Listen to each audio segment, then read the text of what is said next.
Bonjour, nous sommes le vendredi 7 novembre 2025 et le sujet est l'incroyable découverte dans la Somme lors d'une fouille archéologique des centaines de silex taillés par l'homme de Néandertal datant de plusieurs dizaines de milliers d'années. Lors d'une fouille sur un chantier à Amiens, Somme, des archéologues ont découvert des centaines de silex taillés par l'homme de Néandertal.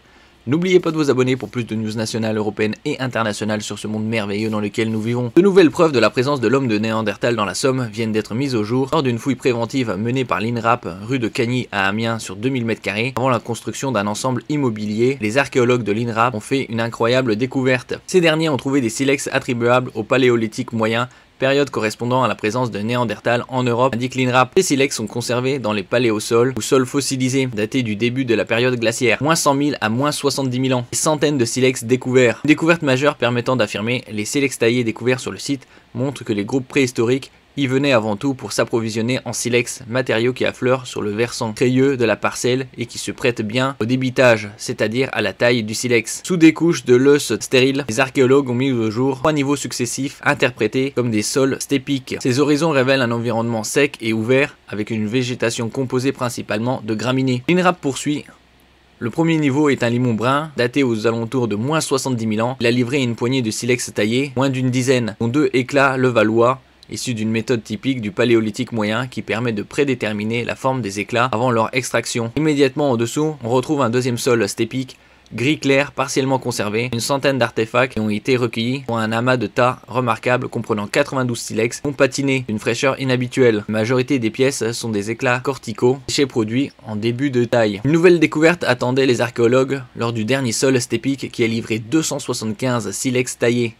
Deux méthodes de débitage ont été employées.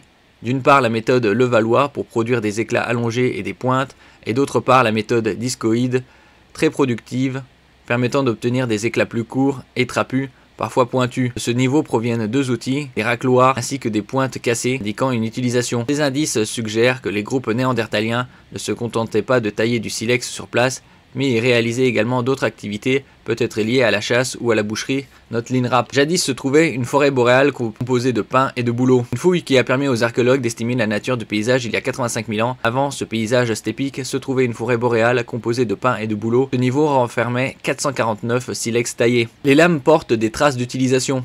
La fouille a révélé d'autres et grandes découvertes encore plus anciennes. À la base de la stratigraphie, le niveau le plus ancien, sol dit de Bétancourt, daté d'environ moins 100 000 ans, marque le tout début de la dernière période glaciaire. Rarement conservé en raison des érosions postérieures, il est ici exceptionnellement préservé. Il a livré 521 artefacts en silex, nucléus, éclats, lames et quelques outils. Les lames apportent des traces d'utilisation, tandis que les éclats en pointe sont brisés. Cela suggère que, bien que les technologies employées soient similaires, la fonction des silex taillés pouvait varier. Si les fouilles déjà menées sur le site paléolithique de Cahors et d'Abbeville avaient déjà confirmé la présence de l'homme de Néandertal, cette nouvelle découverte permettra de mieux comprendre les modes de vie et les capacités d'adaptation des groupes néandertaliens face au changement climatique, note l'INRAP, qui précise: les premiers résultats montrent que ces groupes sont venus avec un bagage technologique commun qu'ils ont su adapter à l'environnement et aux ressources disponibles.